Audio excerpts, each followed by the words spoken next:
Amy, just I think we've probably brushed on this subject, but we know it plays a really significant factor in this, where these families like this they have either this abrupt stop or they have to tail off their feeding much earlier than originally expected or hoped for.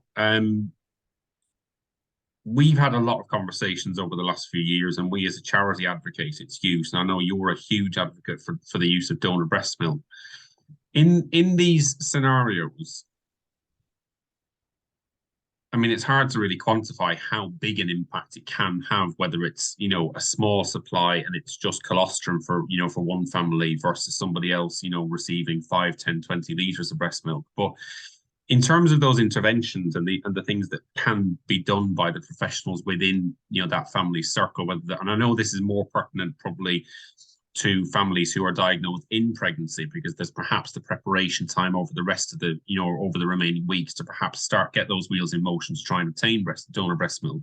That said, we know it is possible sometimes to do it postnatally as well, depending on the scenario. But how big a difference does that make in terms of being able to offer that back to somebody when they've had that option of breastfeeding removed from them?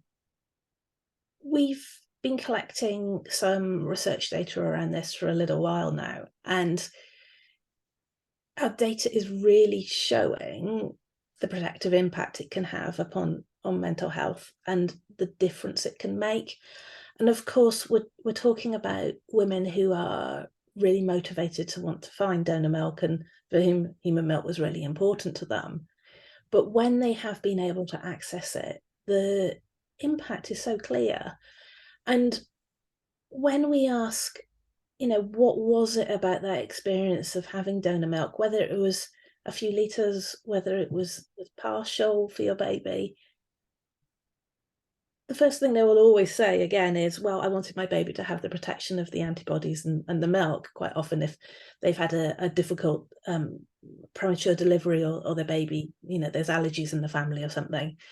But actually, when you probe deeper, it's all about having the option available, about there being choice, about infant feeding plans and wishes being respected, and about being able to contact someone and say, human milk is really important to me. I would really like donor milk. And someone going, right, let's see if we can help, rather than going, what? Why do you want that? Or just the experience of being supported and listened to and cared for. So again, yes, it's about the milk and having the milk for your baby and the protection that can bring them. But actually, I think it's that kind of broader experience of actually being listened to and cared for and respected and not having a choice completely cut off from you.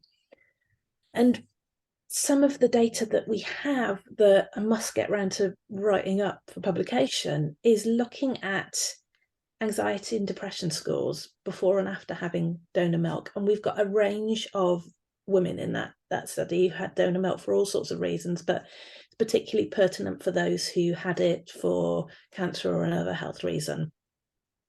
And there is a clear drop in depression and anxiety score. And yes, that might be for all sorts of reasons. Time has passed, your baby has got older, things have changed.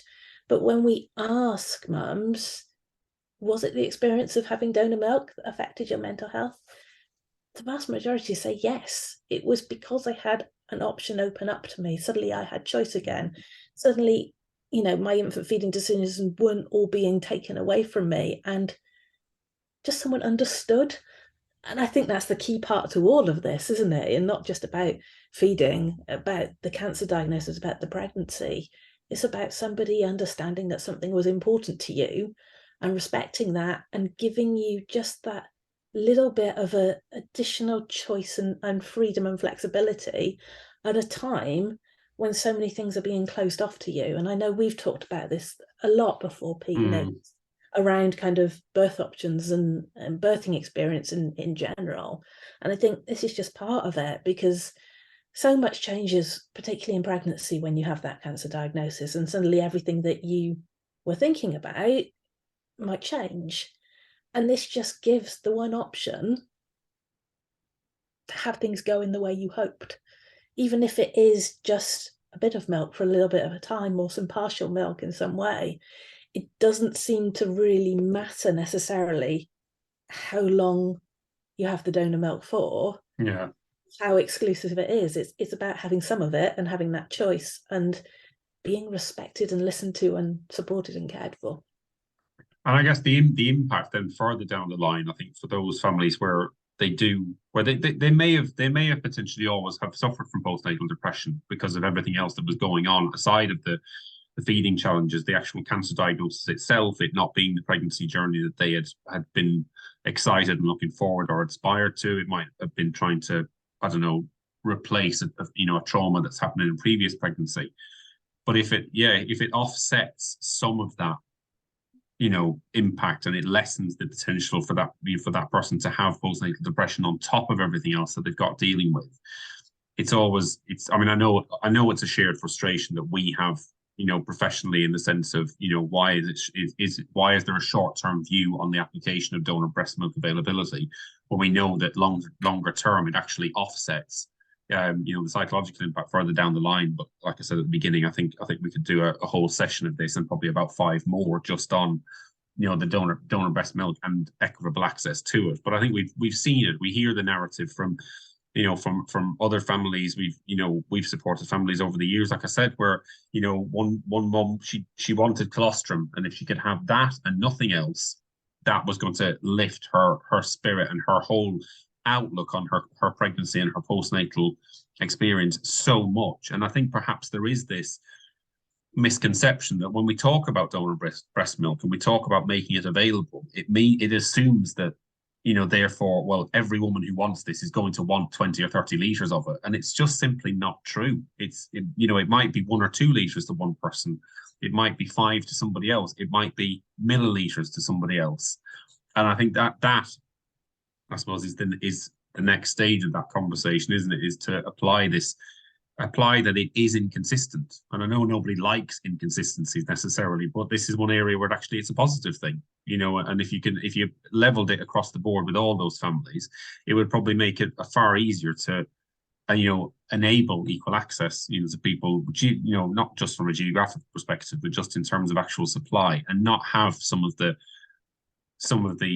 negative inconsistencies we see, which are the application of rules as to which women are and are not, materially benefiting from that breast milk, and it being seen as almost, I know it always sounds odd when we talk about this, but that it's not just about baby. It's actually, in these situations, it's almost more weighted towards being about mother's well-being than it is necessarily about the benefits of baby. But I think we don't see that. I think we seem to see those as very binary conversations. It's baby over here and mother over there. And the two things we know they're intrinsically linked. So why do we choose this particular subject to separate them in? I'm gonna get off my soapbox because I'll be here all day if we carry on, and so will you probably.